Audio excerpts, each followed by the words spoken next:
Hello everybody, the lawn gnome is back with his voice intact. Thanks, Spider-Man. Everybody gets one.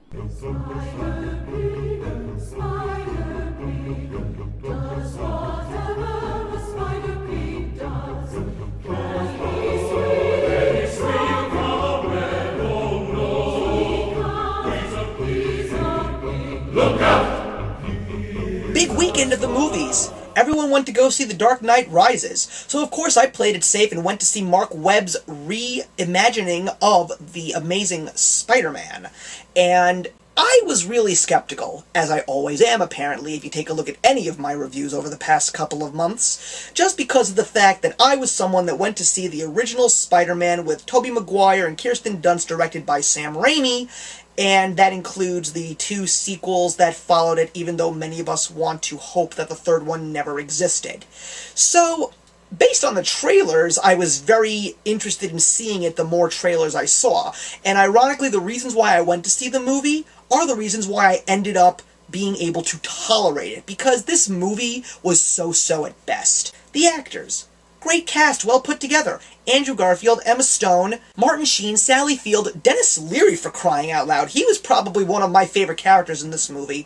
And Rhys Ifans. If you have no idea who that is, I highly suggest that you watch The Deathly Hallows Part 1. The action sequences. I was very impressed to see Spider-Man actually in his uniform, because in the Sam Raimi films, he was barely ever in his uniform, and the action sequences were very few and far between. So it was very good to actually see some great pulse-pounding, edge-of-your-seat action sequences between Spider-Man and, of course, the common criminal, or the major supervillain, the Lizard, which was also a real homage to the comics, because the Lizard was, in fact, one of his first major villains in his rogues gallery, and he was also the first villain that he faced in the 1990s animated series, so that was pretty awesome. The origin story was pretty good, too. I mean, they pretty much got it very well done in the original Spider-Man films, but this time they added a little bit more to it. But, and this is a really big but, why did I have to see the first Spider-Man movie all over again? Yeah, they're two completely different films. I can't deny the fact that one is actually more emo/darker than the other, and one manages to keep him in high school while the other is aging him as months and possibly years go on in the first film alone. So, actually giving it a realistic pace was a big plus. If you actually watch the Sam Raimi first film next to the Mark Webb film, you are going to get, with minor differences, pretty much the exact same movie.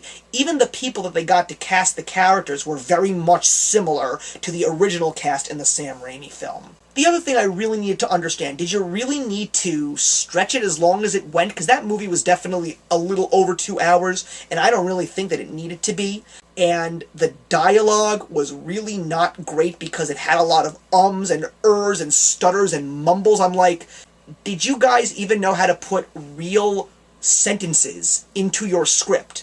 I understand you're trying to get the real feel of the American teenager, but please, you have to give me good dialogue. Some of those moments made George Lucas's abilities look decent. And another thing that I really didn't like was, why did you have to make it so dark? I mean, were you trying to compare it to The Dark Knight? Spider-Man doesn't necessarily have to be dark.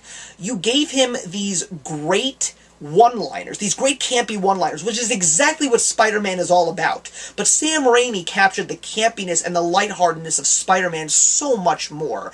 And I think it's just because you just made it too dark. You take a look at the other Marvel films, they're not so dark. They're realistic, but not so dark. And here are a few things that I really didn't understand. What in God's name are you trying to do with changing the way that Peter Parker walks around? Why did you suddenly turn him from this true goody-goody nerdy kid into a wise-ass skater punk who happens to be smart? You gave us Gwen Stacy, but where was Harry Osborn? He is his best friend. I did like the fact that there was Oscorp there and that they linked it to Norman Osborn, but Harry was Peter's schoolmate and best friend. Where was he? What is wrong with you? And when did the Daily Bugle become a television station? It's a newspaper, for crying out loud. True to the comic, my ass. Sony, do me a favor. Next time, don't fuck up your third movie. Okay? Don't try and rush it. Make it good. You should have done the third one all over again and then used your original cast starring Tobey Maguire, etc. for 4, 5, and 6. And I do recall rumors saying that you were going to use the lizard in your fourth film. The only thing that I hope doesn't happen is exactly what happened with the first franchise, which is why they had to redo it in the first place. Work on your movies and make them good. Otherwise, you're just going to end up having to screw it up and make it over and over and over again until we have like 50 Spider-Man movies to the point where nobody even cares about them. Stop it. Give the rights to Marvel Studios already, god damn you.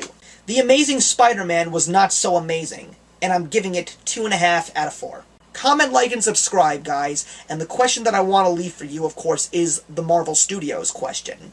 Comic-Con was about 2 weeks ago, and they announced the next band of Marvel films. You probably are very excited to see the typical Thor, Captain America, and Iron Man, but what about the 2 new titles that they announced, like Edgar Wright's Ant-Man and Guardians of the Galaxy?